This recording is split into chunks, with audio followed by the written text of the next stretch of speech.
আচ্ছা, বড় ঢেউয়ের সাথে অনেকে মিশে যায়, পলিটিক্স এটা হয়। ওসমান হাদিকেও কি আমরা বড় ঢেউয়ের সাথে মিশে মিশেই আমরা ভিন্ন ঢেউ থাকবো আজীবন ইনশাআল্লাহ।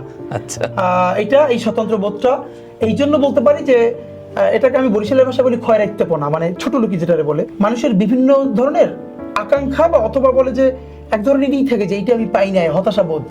আমার লাইফে না এরকম কোনো হতাশা বোধ নাই, মানে আমি জীবনে এমন কিছু পাই নাই।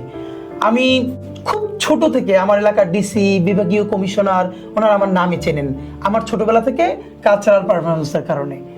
আমার পরিবারের সম্মান আল্লাহ আমাকে, এবং এটুকুন শুধু বলি যে এটা কিছুদিন আগে দেখলাম নীলা ইসরাফিল উনি একটা লাইভ করে বললেন যে যেই হাদি 30 টাকার ডাল খেত, নুন ভাত খেত, সে এখন এই কথা বলে।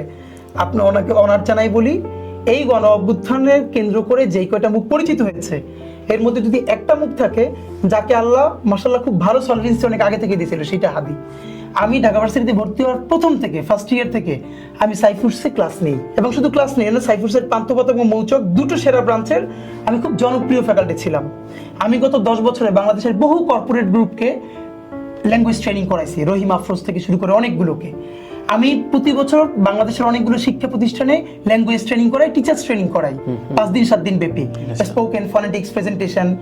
এবং আমি এখন একটা ইউনিভার্সিটির ফ্যাকাল্টি, আমি কিন্তু আমার চাকরি ছাড়ি নাই, প্রাইভেট ইউনিভার্সিটির ফ্যাকাল্টি। বরং গণ অভ্যুত্থানের পরে যার কামাই কমে গেছে সেই ছেলেটা আমি, কারণ গত 1.5 বছর ধরে আমি কোনো কোচিং এর ক্লাস নেই না।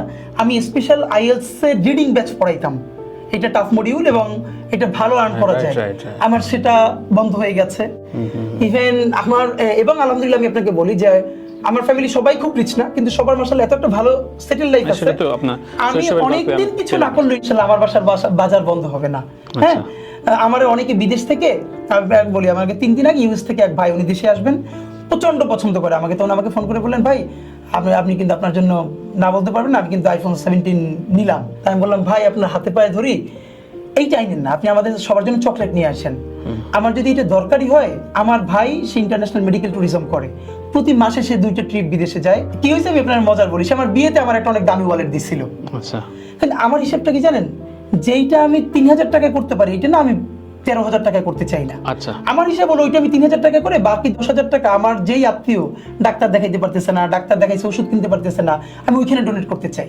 সেই বিয়েতে আমার অনেক দামি একটা ওয়ালেট দিল, আমি 6 মাসেও ব্যবহার করি না, তারপরে সে আবার বলে যে তুই এইটা ব্যবহার করতে পারবি না, আমি নিয়ে ব্যবহার করি। তো এর মানে হলো, এইটা কেন বললাম, মানুষ স্রোতের সাথে মিশে যায় যখন নিজের ব্যাপারে ভীষণ ইনফেরিয়রিটি কমপ্লেক্স থাকে। আলহামদুলিল্লাহ আমি এবং আমাদের টিমের মধ্যে কারো ইনফেরিয়রিটি কমপ্লেক্স নাই।